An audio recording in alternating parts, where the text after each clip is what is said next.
क्या देश में जनसंख्या को लेकर के चल रही बहस अब एक बेहद संवेदनशील और विवादित मोड़ पर आ गई है। आंध्र प्रदेश के मुख्यमंत्री चंद्रबाबू नायडू ने राज्य में आबादी बढ़ाने के लिए एक ऐलान किया कि तीसरे बच्चे पर 30,000 और चौथे बच्चे पर 40,000 रुपए दिए जाएंगे। लेकिन फैसले के बाद मौलाना साजिद रशीदी ने एक ऐसा बयान दिया है जिससे पूरे देश में विवाद खड़ा कर दिया। रशीदी ने सीधे तौर पर हिंदू समाज को टारगेट करते हुए कहा है कि हिंदुओं में पॉपुलेशन की कमी इसलिए है क्योंकि वो कोख में ही अपने बच्चों को मार देते हैं। मौलाना रशीदी के इस बयान का जमकर विरोध हो रहा है। अब ऐसे में सवाल यह है कि आखिर मौलाना रशीदी के इस बयान के पीछे की सोच क्या है? क्या आबादी को मजहबी चश्मे से देखना सही है? इसी मुद्दे पर बात करने के लिए हमारे साथ मुस्लिम धर्मगुरु और हिंदू धर्माचार्य मौजूद हैं। हम उनसे बातचीत करेंगे, लेकिन उससे पहले आपको एक रिपोर्ट दिखाते हैं।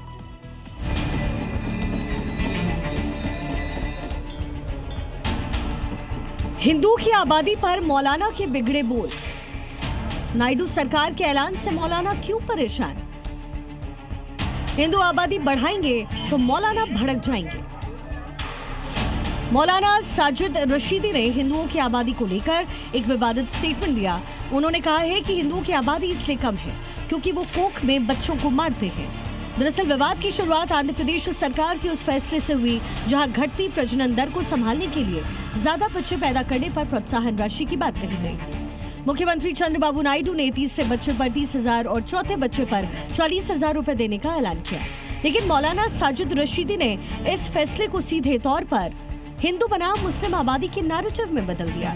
मौलाना रशीदी ने हिंदू समाज पर कन्या भ्रूण हत्या का गंभीर आरोप मढ़ दिया, जिसने आग में घी का काम किया है।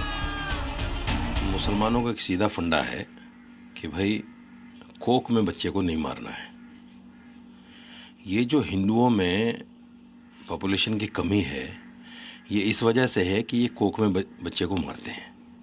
अगर पता चल जाए लड़की है तो फिर वो बाहर नहीं आती। अक्सर ये देखा गया अल्ट्रासाउंड वगैरह, हालांकि कानून भी है इस पर कि नहीं करना, लेकिन कर रहे हैं लोग।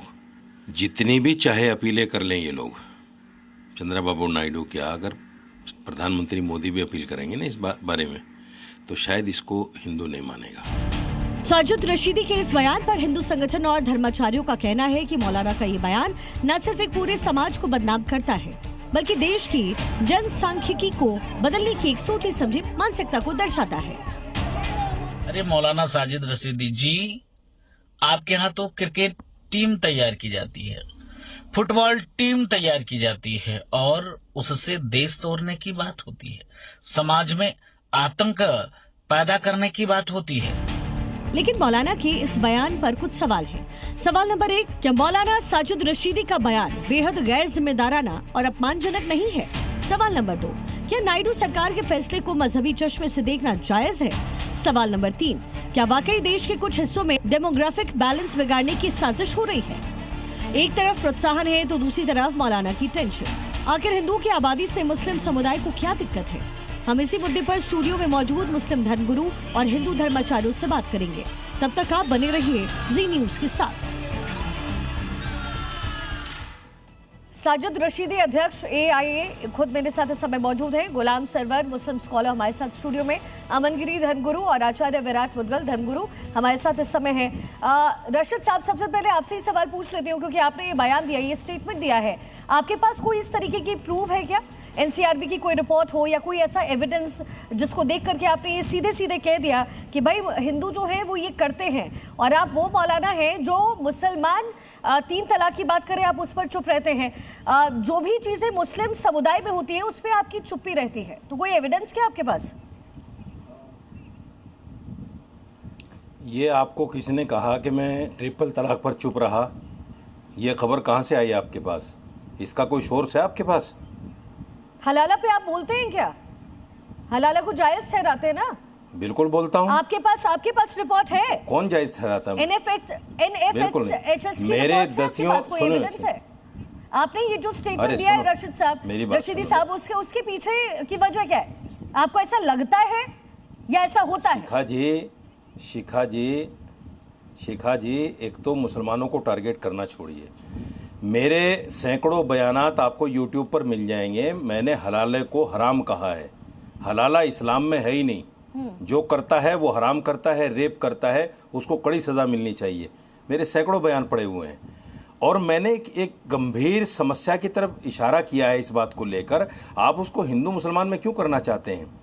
रिपोर्ट ये है कि 1.5 से 1.6 करोड़ यानी 15 से 16 मिलियन हर साल गर्भपात होता है। हर 17 सेकंड में एक गर्भपात होता है। संख्या किसकी ज्यादा है? 80-20 का नारा कौन देता है? किसकी यहां गर्भपात ज्यादा होता है? ये तो कॉमन सेंस है। अरे इतनी कॉमन जिसकी संख्या भारी उसके ऊपर आंकड़े ज्यादा लगेंगे ना। निकालो चंद्रबाबू मुझे बोलने दो, बीच में मत बोलो। वहां मुझे पर बोलने दो, लक्ष्य बढ़ाने हैं, आपकी जनसंख्या बढ़नी मत बोलो चाहिए, ये क्या? स्टेटमेंट आपके हिसाब से क्यों दिया? नहीं, आपसे डर जाऊंगा मैं। नहीं, मैंने आप इसलिए बोल रहे दिया बीच में मत बोलो तो कि आपसे ये डर करोड़ जाऊंगा मैं। हत्याएं हो रही आपकी हैं। अभद्र बातें सुनने के लिए आया हूँ क्या मैं? एक गहरी नहीं, ये तो समस्या बहुत की अच्छा तरफ करा मैंने जी न्यूज़ ने इशारा कि आपसे किया है। साक्षात्कार आप नहीं कराया। सुनना चाहते अमनदीप हैं, जी, सुनिए। एक सेकंड। हाँ, रशीदी साहब आप अपनी बात पूरी कीजिए। अरे ये कौन है मैं भाई आपको बीच में सारा बोल रहा डेटा, है? आपको सारे रेट्स आपका देती हूँ, नंबर आप आएगा, बताइए, बोलिए अपनी मेरे बात भाई। पूरी कीजिए। मैं सिर्फ ये कहना चाहता हूं, देखिए इस्लाम में गर्भपात बिल्कुल जायज नहीं है, हराम है। कोई मुसलमान गर्भपात नहीं करता। इस्लाम ने बेटियों को जो इज्जत दी है, मोहम्मद साहब के ज़माने में जिस वक्त आप आए उस वक्त लड़कियों को जिंदा ज़मीन में गाड़ दिया जाता था। मोहम्मद साहब ने कहा कि जिसकी यहाँ बच्ची पैदा हो और वो उसकी परवरिश करे, वो जन्नत में मेरे साथ ऐसे होगा। 2 उंगलियां करके ऐसे बताया कि मेरे साथ होगा, यानी बच्चियों को इज्जत दो, बच्चियों को जिंदगी दो। और मोहम्मद साहब ने कहा कि माँ के कदमों के नीचे जन्नत है। आज सारी हिंदू माएँ अक्सर हिंदू माएँ अरे हिंदू बहन बेटियों का नाम क्यों ले रहे हो भाई? रशीदी साहब, ये हिंदू बहन बेटियों को सुर्खियों में आश्रम रहने में के तुम्हें जो इस मुसलमानों को तरीके के क्लीन चिट देनी है statements तो आप ना। देते यार, हैं, बीच में क्यों NFHS बोलते का हो? आंकड़ा बीमारी कहता है भाई, है बीच में कि बोलना। फर्टिलिटी रेट हर एक समुदाय में गिरा बीमारी है। है बीच में तो बोलना। इसका मतलब तो ये है कि हिंदू स्कॉलर उठ के यही बयानात जो आप देते हैं आपके समुदाय के लिए बोल दे, लेकिन आपको सिर्फ सुर्खियों में रहना है, आप खबरों में रहना चाहते हैं तो आप कुछ भी बयान देते हैं।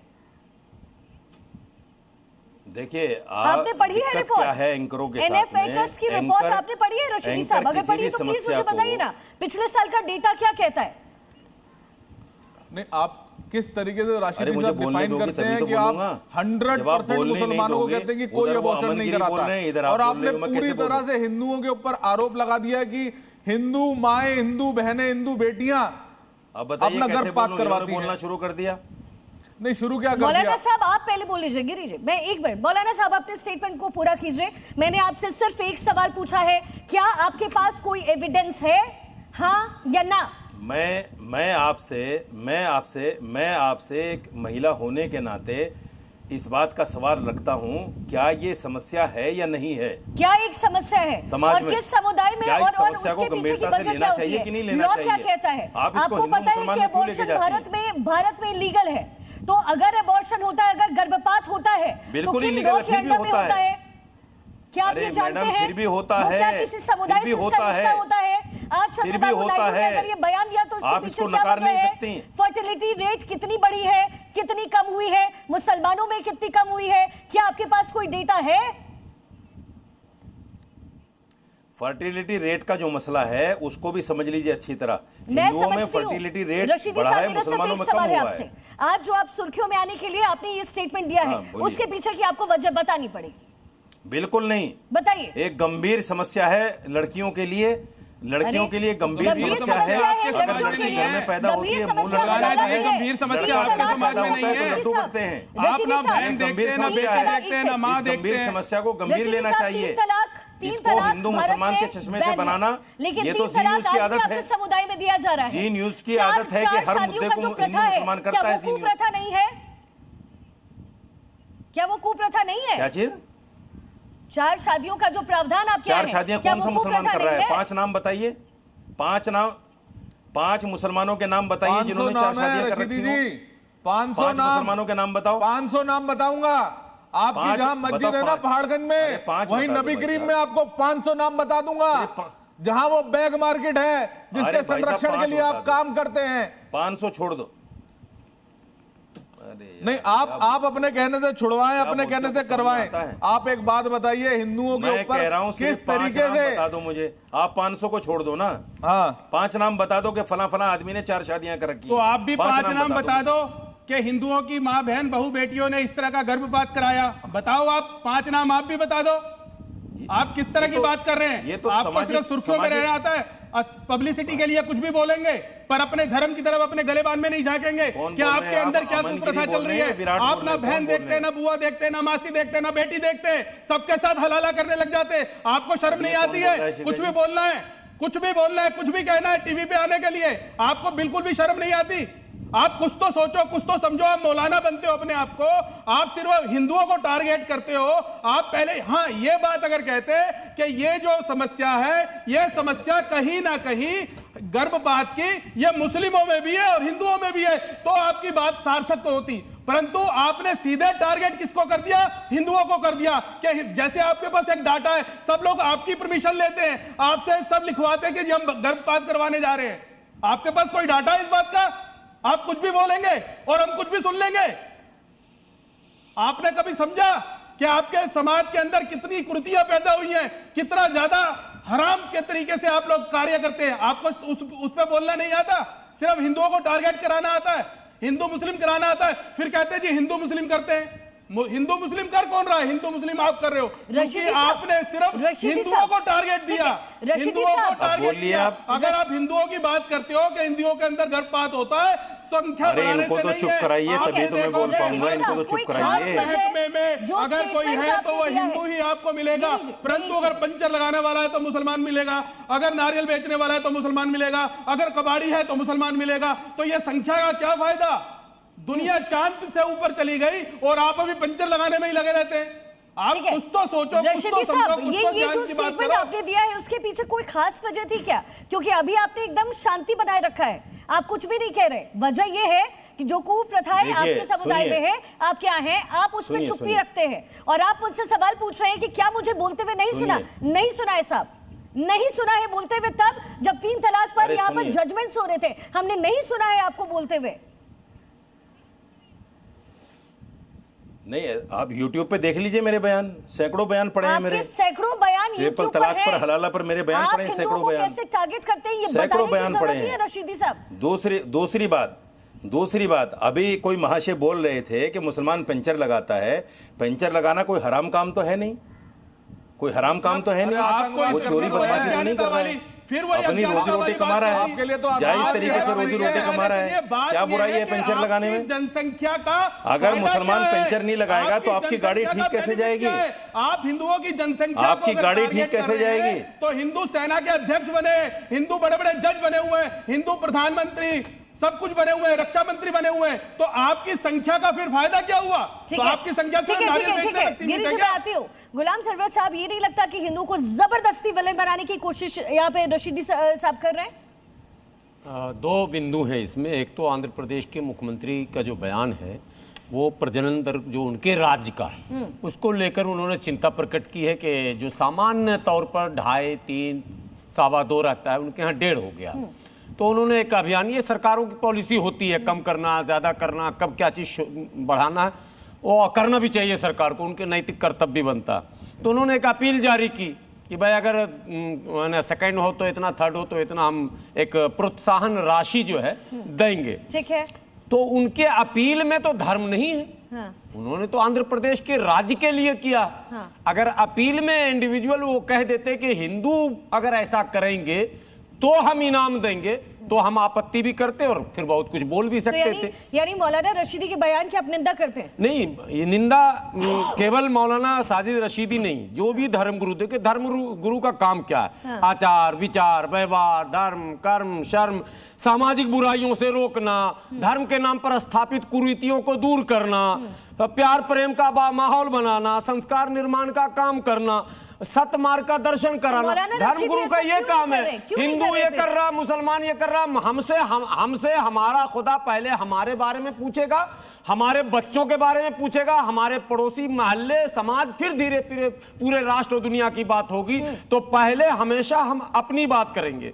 प्रजनन दर की बात जहां तक है, जो आपने कहा, डेटा ये बताता है कि मुसलमानों के भी प्रजनन दर बहुत नीचे आ चुके हैं। बिल्कुल। तो अब इसका कारण क्या बताया जाएगा? अब अगर डिबेट होगा तो हम तो हार जाएंगे। क्योंकि इसीलिए मैंने एक कहा बात, कि अंतिम बात, बयान एक से कानूनी सुर्खियों बात में आना है तो इस तरीके के स्टेटमेंट एक कानूनी बात, भारत के सभी बड़े डॉक्टरों के मेडिकल पर जब आप जाएंगे अस्पताल पर, गेट पर ही बोर्ड लगा रहता है यहाँ भ्रूण हत्या को लेकर, तो कानूनन जुर्म है। तो अगर हम ये कहें कि ये काम हिंदू करता है ज्यादा, ये क्यों कर रहे हैं? हिंदू महिलाओं को खिलौने की तरह से रहते हैं मौलाना जी। आपने देखे यहाँ दो मौलाना बैठे हैं और दोनों ही अपने अपने अलग तरीके से अपने दृष्टिकोण से उन्होंने अपना विषय रखा।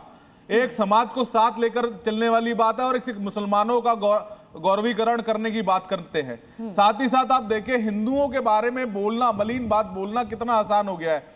चाहे आप संसद में बैठकर बोलें, चाहे आप सड़क पे बोलें, चाहे आप टीवी मीडिया में बोलें। मैं सारे हिंदू संगठनों से आह्वान करूंगा कि ऐसी बात हिंदुओं के खिलाफ जो भी बोले उनको जवाब आप सड़क पर जरूर दें, क्योंकि अगर उनको जवाब सड़क पर नहीं मिलेगा तो ये अनियंत्रित तरीके से अपनी जबान से गलत बातें फैलाते रहेंगे। मैं इसका विरोध करता हूं। सड़क नहीं मौलाना जी, कानून से चलता है देश। नहीं कानून से देश चलता है, कानून से चलता है ये देश, कानून से चलता है। आप कानूनी रास्ता लीजिए। संविधान के उस मंदिर में, संविधान के उस मंदिर में के खिलाफ आपको भी अपील नहीं करनी चाहिए। करता हूं मैं अपील, आप मैं कर रहा हूं।